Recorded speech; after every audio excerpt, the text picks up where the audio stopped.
সংবিধানের মূলনীতি, রাষ্ট্রের নাম, সরকারের বাইরে গিয়ে আলাদা একটি সাংবিধানিক কমিশন গঠন, যাদের হাতে জরুরি অবস্থা জারির মতো ক্ষমতা থাকবে, প্রধানমন্ত্রীর ক্ষমতায় ভারসাম্য, কিংবা সংসদে উচ্চকক্ষ ও নিম্নকক্ষ গঠন।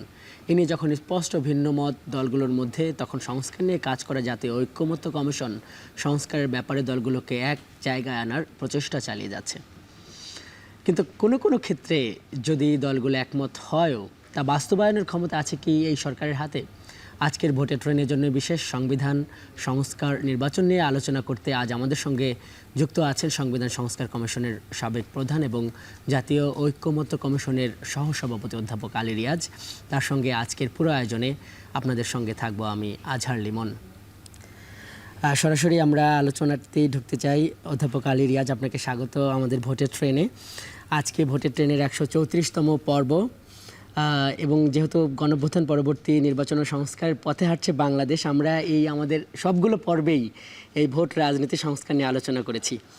আর আজকে আপনাকে আমরা প্রথমবার ভোটের ট্রেনে পাচ্ছি। অনেক প্রশ্ন আছে আমাদের। স্যার, শুরুতেই যে প্রশ্নটা করতে চাই যে এই ঐক্যমত্য কমিশন ঐক্য প্রতিষ্ঠায় মানে কতদূর আগালো? এখন পর্যন্ত আমরা যে পর্যায়টাতে আছি সেটা হচ্ছে যে 5টি সংস্কার কমিশনের পক্ষ থেকে যে সমস্ত সুপারিশ দেওয়া হয়েছে সেই সুপারিশগুলো আমরা স্প্রেডশিট, প্রথমে পূর্ণাঙ্গ প্রতিবেদন হিসেবে, পরে স্প্রেডশিট আকারে রাজনৈতিক দলগুলোকে দিয়েছি এবং সেই রাজনৈতিক দলগুলোর অধিকাংশ দলই তাদের মতামত দিয়েছেন। আমরা তারই পরিপ্রেক্ষিতে আলোচনা করছি। যে সমস্ত ক্ষেত্রে তারা একমত হয়েছেন সেগুলি তো আলোচনার বিষয় না। আলোচনার বিষয় হচ্ছে যে শাখায় তারা আংশিকভাবে একমত হচ্ছেন কিংবা একমত হচ্ছেন না, আমরা বোঝার চেষ্টা করছি যে তাদের যুক্তিগুলো কী, এবং সেই পর্যায়ের আলোচনায় আমরা এখন পর্যন্ত 8টা দলের সাথে আলোচনা করেছি এবং আগামী কয়েক সপ্তাহে অন্য দলগুলির সাথে আলোচনা করব। ফলে আমরা চিহ্নিত করার চেষ্টা করছি যে আসলে ঐকমত্যের জায়গাগুলো কী, সুপারিশের কোন কোন বিষয়ে আসলে রাজনৈতিক দলগুলো একমত হচ্ছেন। স্যার, এই আপনাদের কাছে যখন প্রস্তাবগুলো বা মতামতগুলো জমা দিয়ে বের হয়ে আসলে সংবাদকর্মীদের সঙ্গে তো বড় বড় বা রাজনৈতিক দলগুলো সবাই কথা বলেছে, আমরা মোটামুটি এই সংবিধানের মূলনীতি, এই প্রধানমন্ত্রী যিনি মানে একই সঙ্গে দলীয় সংসদীয় নেতা হতে পারবেন না, বা ওই অভিভাবক পরিষদের মতো আলাদা একটা যে সাংবিধানিক কমিশন গঠন, এগুলো নিয়ে কিন্তু ভিন্ন একটা অবস্থান আমরা দেখছি। একটু স্পষ্ট করবেন বা করতে পারেন যে আসলে কে কোনটা চাইছে, আর এইগুলোর ওকে একটা জায়গা আনার জন্য আপনারা আসলে কিভাবে কাজ করবেন? আমাদের যেটা লক্ষ্য সেটা হচ্ছে সকলকে সর্বাধিক বিষয়ে একমতে আনা। কতগুলি বিষয় মৌলিক এবং সবগুলি বিষয়ই আবার গুরুত্বপূর্ণ।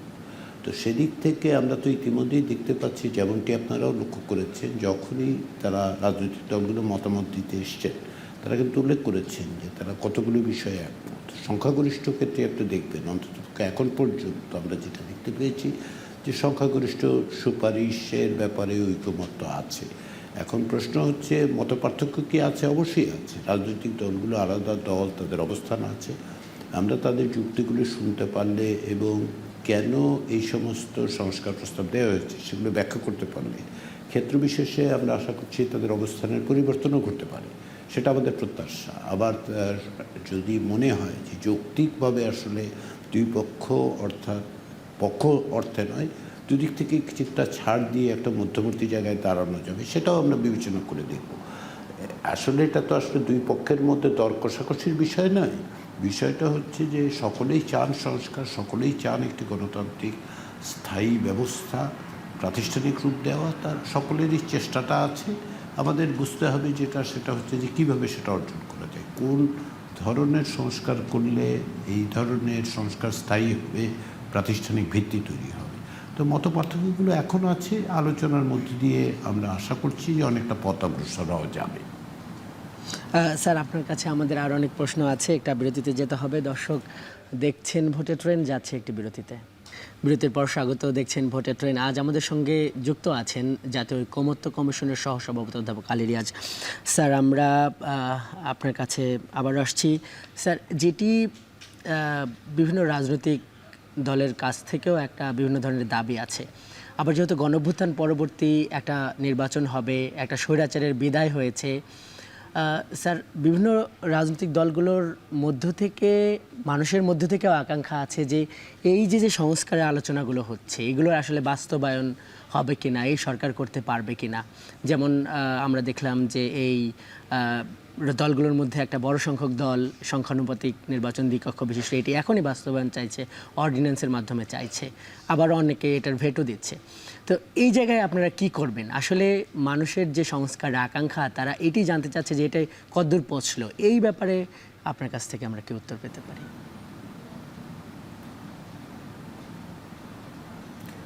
প্রথম যেটা সেটা হচ্ছে নীতিগত জায়গাগুলো, ঐকমত্যের নীতিগত জায়গাগুলো সুনির্দিষ্ট করা যে আসলে কী কী সংস্কার আমরা করব। 166টি সুপারিশ করা হয়েছে। কিছু কিছু সুপারিশ একাধিক সংস্কার কমিশনের ফলে অন্ততপক্ষে 150টা সুস্পষ্টভাবেই সুপারিশ আছে। তো এগুলির ব্যাপারে যদি আমরা ঐকমত্যে আসতে পারি তখন আসলে প্রক্রিয়ার বিষয়টা, এর মধ্যে কিছু কিছু বিষয় হয়তো দেখা যাবে নির্বাচনের আগেই করা যায়, সেটা আবার কিছু কিছু বিষয় নির্ভর করতে হবে যে সেটা হচ্ছে যে পরবর্তী সংসদ সেগুলো করবে।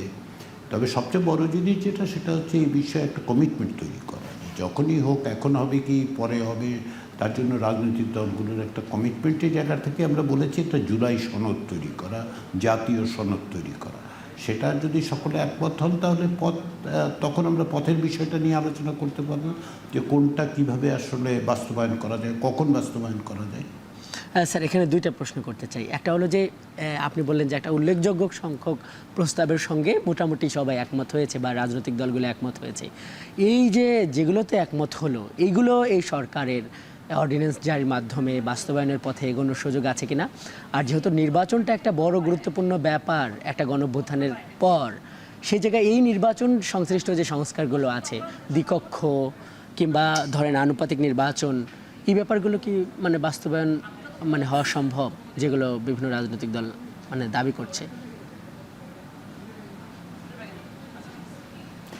যেগুলোতে ঐকমত্য তৈরি হবে সেগুলো সবগুলোই যে আপনার অর্ডিন্যান্সের মাধ্যমে করা যাবে তা নয়, কিন্তু অনেক কিছুই নির্ধারিত হবে যে পরবর্তী সময়ে পরবর্তী সংসদের মধ্যে দিয়ে করতে হবে।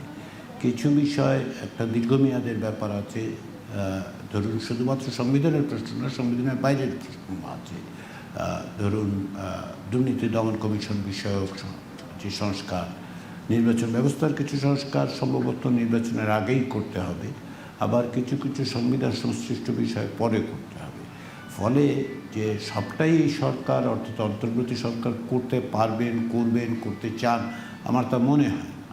কিন্তু যেটা দরকার সেটা হচ্ছে ঐকমত্যের ভিত্তিতে বিভিন্ন বিষয়ে বিভিন্নভাবে পদক্ষেপ গ্রহণ করা, যাতে করে সকলে আগে একমত হয়ে যে এইভাবে আমরা এগুলি বাস্তবায়ন করব ভবিষ্যতে, সেটাই আসলে নির্ধারণ করাটা হচ্ছে জরুরি।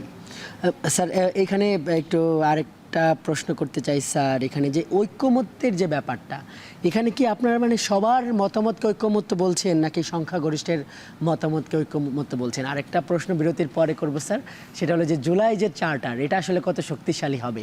কারণ হলো যে এর আগের সংস্কারগুলোতে অনেক সংস্কার আলোচনা তো এর আগেও হয়েছে, রাজনৈতিক দলগুলো পরে এসে করেনি। স্যার, এই প্রশ্নের উত্তরগুলো নেব, কিন্তু স্যার তার আগে যেতে হবে একটি বিরতিতে। দর্শক দেখছেন ভোটের ট্রেন, যাচ্ছে বিরতিতে। বিরতির পর আবারও স্বাগত, দেখছেন ভোটের ট্রেন। স্যার, আমরা অনুষ্ঠানের একদম শেষ ভাগে আছি।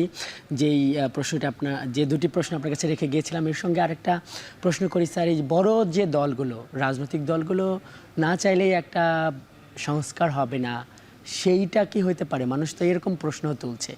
আর যেটা বলছিলাম যে স্যার, আসলে এই ঐক্যমত্য কি সংখ্যাগরিষ্ঠের মতামত, আর জুলাই চার্টারের কথা বলছেন, এটা আসলে কেমন শক্তিশালী একটা ডকুমেন্ট হবে?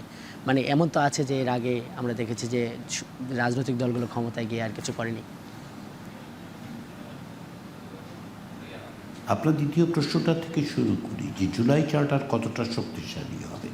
আমরা সাধারণত আগের অবস্থার সাথে তুলনা করি, কিন্তু প্রকৃতপক্ষে 2024 সালের যে গণঅভ্যুত্থান সেটা আসলে অভাবনীয় এবং অভূতপূর্ব।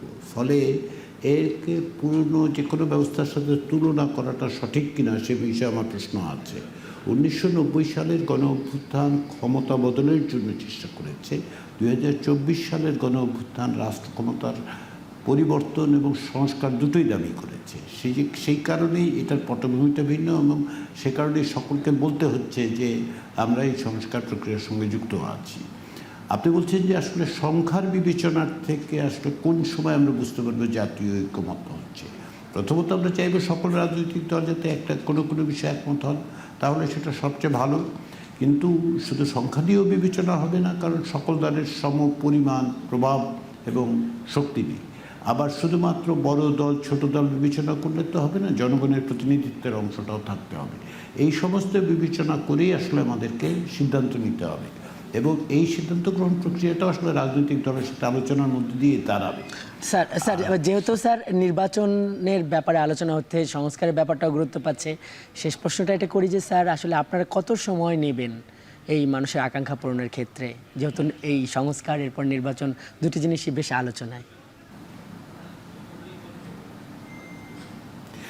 আমাদের কথা বলতে যদি জাতীয় ঐক্যমত্য কমিশনের কথা বলেন, সেই ক্ষেত্রে বিবেচনাটা হচ্ছে জুলাই মাসের মাঝামাঝি এর মেয়াদ শেষ হয়ে যাবে। আমাদের লক্ষ্য হচ্ছে যে আমরা এর আগেই যেন আমাদের দায়িত্ব পালন শেষ করতে পারি, কেননা তার সঙ্গে যুক্ত আছে এক অর্থে নির্বাচন অংশতে যুক্ত, আবার নির্বাচন একটা আলাদা প্রক্রিয়াও যেটা চলছে এখন, তার প্রস্তুতিও চলছে, এবং সেটা সুস্পষ্টভাবেই বলা হয়েছে যে একটা সময়, নির্ধারিত সময়ের মধ্যে নির্বাচন হবে। ফলে আজকে আমাদের বিবেচনার বিষয়টা হচ্ছে যে আমরা জুলাই মাসের মাঝামাঝির আগেই এই প্রক্রিয়াটা শেষ করতে চাই। স্যার গণপরিষদের ব্যাপারে একটা আলোচনা আছে, সে গণপরিষদ নির্বাচনের ক্ষেত্রে কিছু বলতে পারেন স্যার? এটা আসলে কি হতে পারে? অনেক দল আলোচনা করছে স্যার। ড্রপ করে গেছে।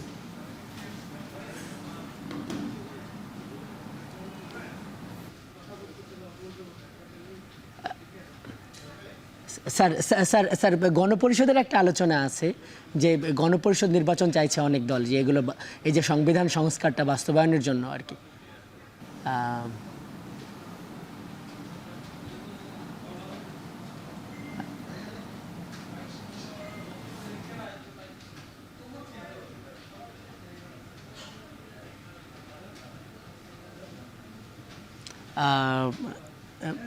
হ্যাঁ, সংযোগে একটু ত্রুটি দেখা দিয়েছে।